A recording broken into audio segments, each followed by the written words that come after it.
आइए सुनते हैं आज की कहानी माता का हृदय। लेखक है मुंशी प्रेमचंद जी। माधवी के पति की 22 साल पहले मौत हो गई थी। उसके पास कोई धन दौलत नहीं थी और संपत्ति के नाम पर सिर्फ एक बेटा था जो इस वक्त जेल में बंद था।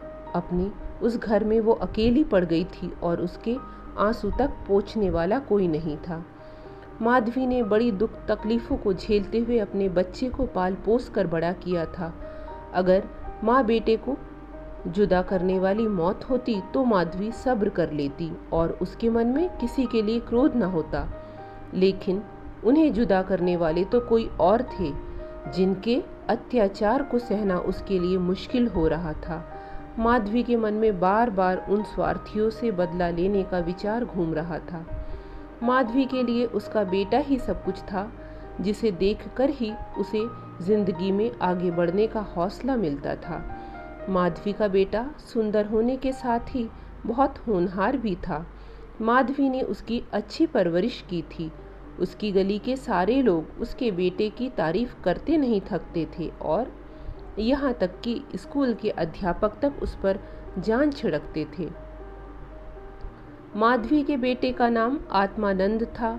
आत्मानंद से दूसरों की दुख तकलीफ़ें देखी नहीं जाती थीं और लोगों की मदद करने के लिए वह हमेशा तत्पर रहता था। उसे देखकर कोई सोच भी नहीं सकता था कि वह कोई अपराध कर सकता है। माधवी भी यही सोचकर तड़पते हुए दिन काट रही थी कि आखिर उसका क्या अपराध था। आत्मानंद में गुणों का भंडार था। वह साहसी, निस्वार्थ और देश प्रेमी होने के साथ साथ कर्तव्य का पालन करने वाला इंसान था। साथ ही वो राजनीति में रुचि रखता था। वो बेबाक था और अपने राजनीतिक लेखों की वजह से सरकारी कर्मचारियों की निगाह में आ गया था। पुलिस भी उसकी हरकतों पर नज़र रखती थी। पुलिस बस एक मौके की तलाश में थी ताकि वो उसे जेल की सलाखों के पीछे ढाल सके। जिले में पड़े एक डाके ने उन सभी लोगों को आत्मानंद को फंसाने का अवसर दे दिया जो उसे पसंद नहीं करते थे। डाके से तार जुड़े होने का हवाला देकर आत्मानंद के घर की तलाशी ली गई, जहां मिले कुछ पत्रों व लेखों को डाके का मुख्य कारण बताते हुए उसे गिरफ्तार कर लिया गया। अपने आरोपों को सिद्ध करने के लिए पुलिस ने कुछ और युवकों को भी गिरफ्तार कर लिया और आत्मानंद को गिरोह का मुखिया करार दे दिया गया, जिसके बाद महीने भर तक मुकदमा चला और ना जाने कहां कहां से पुलिस ने ऐसे झूठे गवाह सामने लाकर खड़े कर दिए कि कोर्ट ने आत्मानंद समेत सभी युवकों को दोषी करार दे दिया और 4 साल के कठोर कारावास की सजा सुना दी। बेटे की हर सुनवाई में जा रही माधवी ने देखा कि इंसान का चरित्र कितना नीच हो सकता है और वह अपने स्वार्थ के लिए किसी को भी हानि पहुंचाने से नहीं चूकता। अपने बेटे को हथकड़ियों में पुलिस द्वारा जेल ले जाते देखकर माधवी वहीं बेहोश होकर गिर गई, जिसके बाद कुछ भले लोगों ने उसे तांगे पर बैठाकर घर तक पहुंचाया। माधवी को जब होश आया तो उसे पूरा वाकया याद आया। अपने इकलौते सहारे से दूर होने का गम उसे खाए जा रहा था, जो उसे एक पल भी चैन की सांस तक लेने नहीं दे रहा था। कोई रास्ता ना सूझने पर माधवी ने अपनी वेदना को ही प्रतिशोध में बदलने का फैसला लिया और उसके बेटे की यह दुर्दशा करने वालों से बदला लेना ही अपने जीवन का मकसद बना लिया। माधवी के मन में भी प्रतिशोध की ज्वाला धधक रही थी। वह बस यही सोच रही थी कि ऐसा क्या करे कि जिससे उन अत्याचारियों से बदला लिया जा सके। देर रात तक माधवी सोचती रही कि विधवा जीवन जीते 22 साल बीत गए, लेकिन अब उसे बाहर निकलना होगा। अपने अंतर्मन से माधवी कहने लगी कि इस दुनिया में अच्छे कर्मों की कोई जगह नहीं और हो सकता। ईश्वर ने भी निराश होकर हमसे मुंह फेर लिया हो तो ऐसे में उन अत्याचारियों को दंडित करने के लिए उसे ही कदम उठाना होगा। शाम का वक्त था। लखनऊ में एक बड़ा सा बंगला झिलमिलाती लाइटों से सजा था, जहां दोस्तों की महफिल सजी थी और गाना बजाना हो रहा था। एक और मेज आतिश बाजियों से सजी थी तो दूसरी और तरह तरह के पकवान रखे थे। बंगले के चारों ओर पुलिस कर्मी तैनात थे, क्योंकि वह बंगला पुलिस सुपरिटेंडेंट मिस्टर बागची का था। बागची ने एक बड़ा मार्के का केस जीता था, जिससे खुश होकर अफसरों ने उन्हें तरक्की दी थी, जिसकी खुशी में जश्न मनाया जा रहा था। मार्के का केस जिसमें पुलिस बेगुनाह युवकों को झूठे केस में फंसाकर जेल में भर देती थी। यहाँ आए दिन उत्सव होते ही रहते थे। महफिल में रौनक बढ़ाने के लिए मुफ्त में गाने बजाने वाले, आतिशबाजियाँ और आधे दामों पर मिठाइयाँ व फल फूल उन्हें आसानी से मिल जाते थे। दौड़ धूप करने के लिए सिपाहियों की एक टुकड़ी हर वक्त उनके घर पर तैनात रहती थी। महफिल में गाने बजाने का कार्यक्रम खत्म होने के बाद मेहमान अब भोजन करने लगे थे। दुकान से दावत का सामान ढोने वाले मजदूर उन्हें कोसते हुए वहां से चले गए थे। बस बाकी बचे मजदूरों के साथ एक बूढ़ी औरत वहां काम कर रही थी। वो बूढ़ी औरत चेहरे पर हल्की मुस्कान लिए अपने काम में मग्न थी। वह महिला और कोई नहीं बल्कि माधवी थी, जो बदला लेने के लिए मजदूर बनकर काम कर रही थी। महफिल खत्म होते होते सभी मेहमान जा चुके थे। इक्के दुक्के मजदूर बचा हुआ खाना समेट रहे थे। माधवी एक कोने में चुपचाप बैठी हुई एकटक सभी को देखी जा रही थी। सहसा मिस्टर बागची की नज़र माधवी पर पड़ी तो वे उसके पास पहुंचे और बोले, तुम अब तक यहाँ क्या कर रही हो? कुछ खाने के लिए मिला या नहीं? माधवी ने नज़र उठाकर बागची को देखा और कहा, साहब खाना तो मिल गया, लेकिन मेरे पास जाने के लिए कोई जगह नहीं है। अगर आपको ऐतराज ना हो तो मुझे यहीं कोने पे पड़ी रहने दीजिए। माधवी की बात सुनकर बागची ने कहा, नौकरी कर लेगी बंगले में? बच्चे को पालना आता है क्या?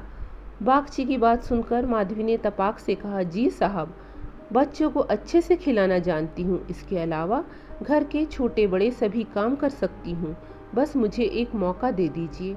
माधवी की ओर ध्यान से देखते हुए बागची ने कहा, ठीक है, तुम आज से ही काम शुरू कर।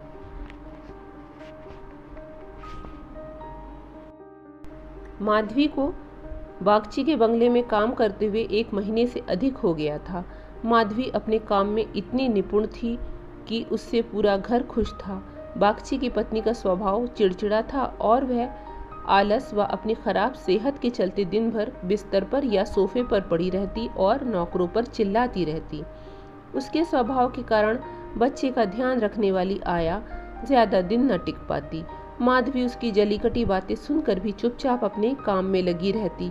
इसीलिए बागची की पत्नी को उससे कुछ खास शिकायतें नहीं थी। उसने बच्चे की देखभाल की जिम्मेदारी भी माधवी को ही दे दी।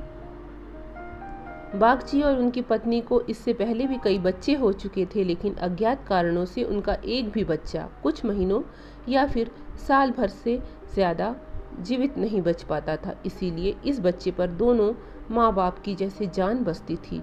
पढ़े लिखे होने के बावजूद दोनों अपने बच्चे की सुरक्षा के लिए टोना टोटका व जंतर मंतर अपनाने से भी परहेज न करते थे।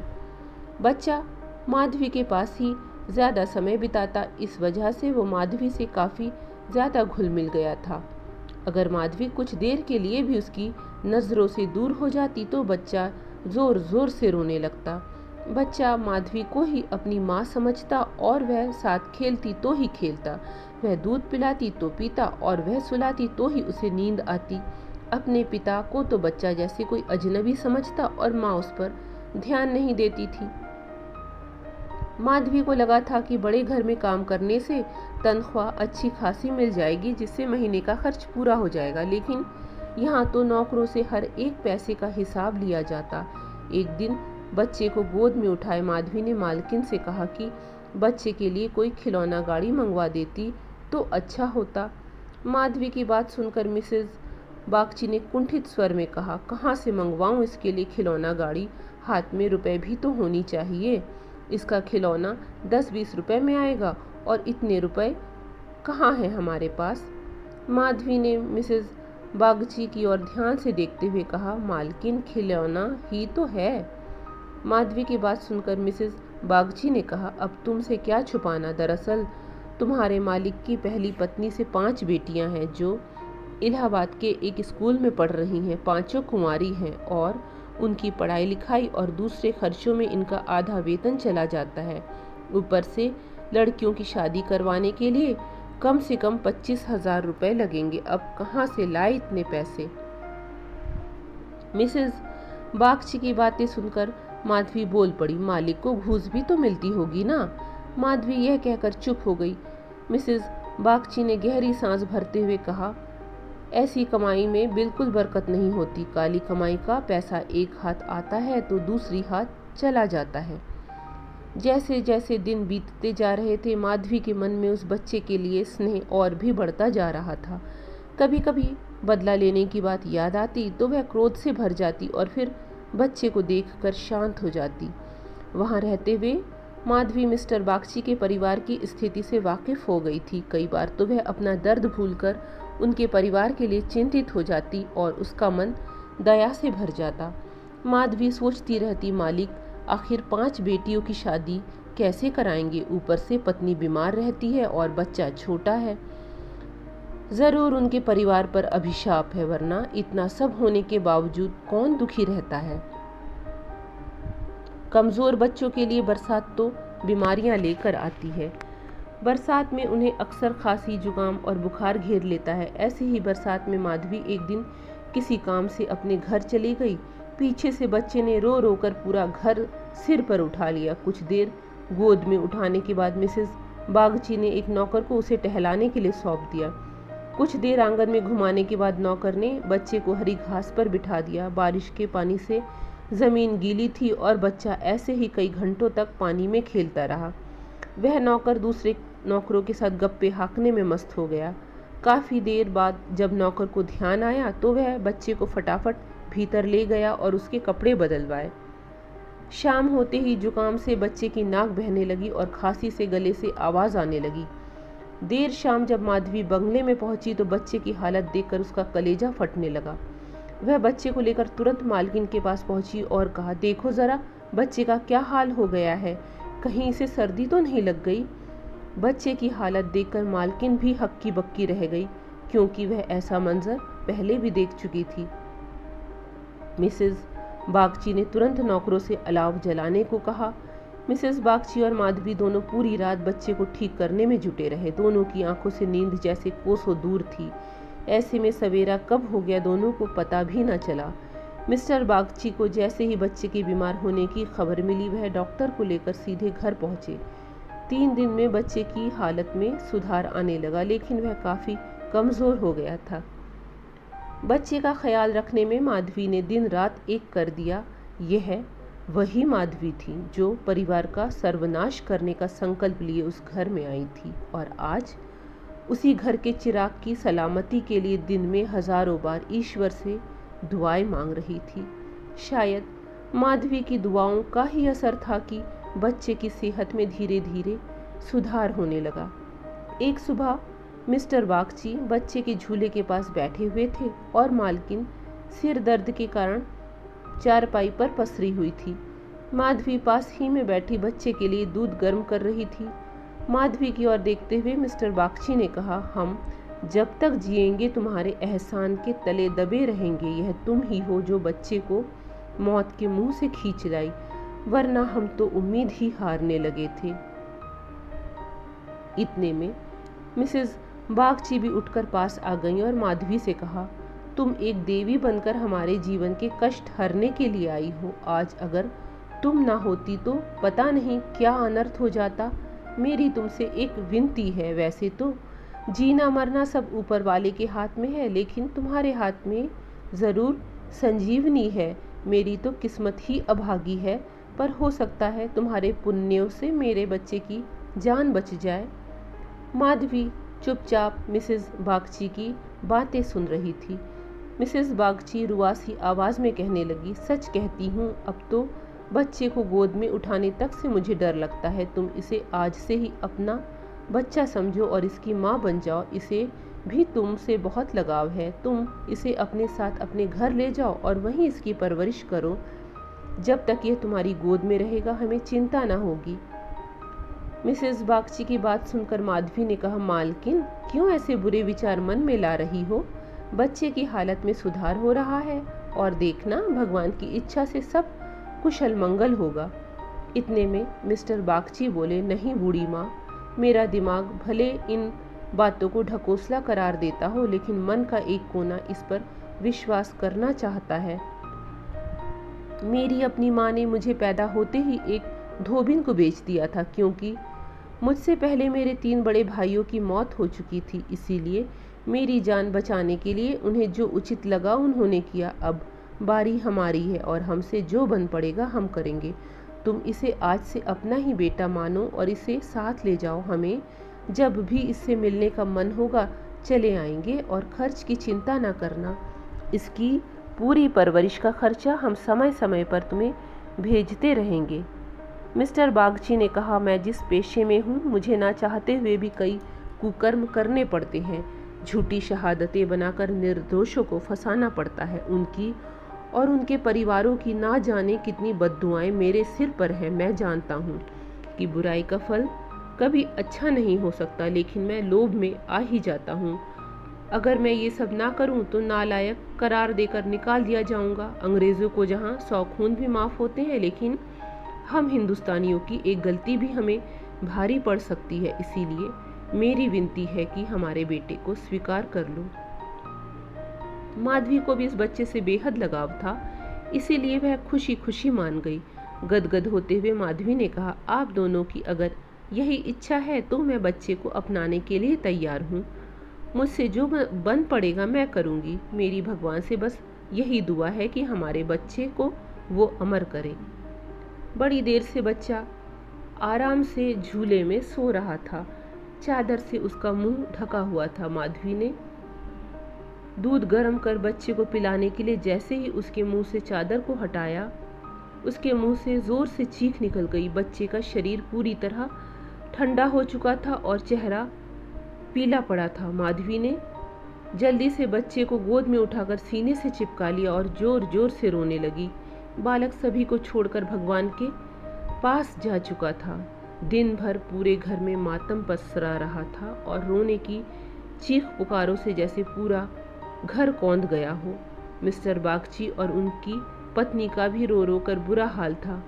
माधवी जो खुद बच्चे को खोने के दर्द से तड़प रही थी, उन दोनों को सांत्वना दे रही थी। माधवी उनसे कह रही थी अगर उसके बस में होता तो अपने प्राण देकर भी बालक को बचा लेती, लेकिन ऐसा संभव नहीं है। माधवी जो अपना बदला लेने आई थी, ममता के बंधन में बंध स्वयं दुख लेकर जा रही है। सच कहते हैं कि माँ का दिल दया का सागर होता है। माँ वह देवी है जिसकी निर्मलता को कोई भी मैला नहीं कर सकता। ये थी आज की कहानी। पसंद आई हो तो लाइक कर दीजिएगा। चैनल पर अगर नए हो तो सब्सक्राइब कर दीजिएगा।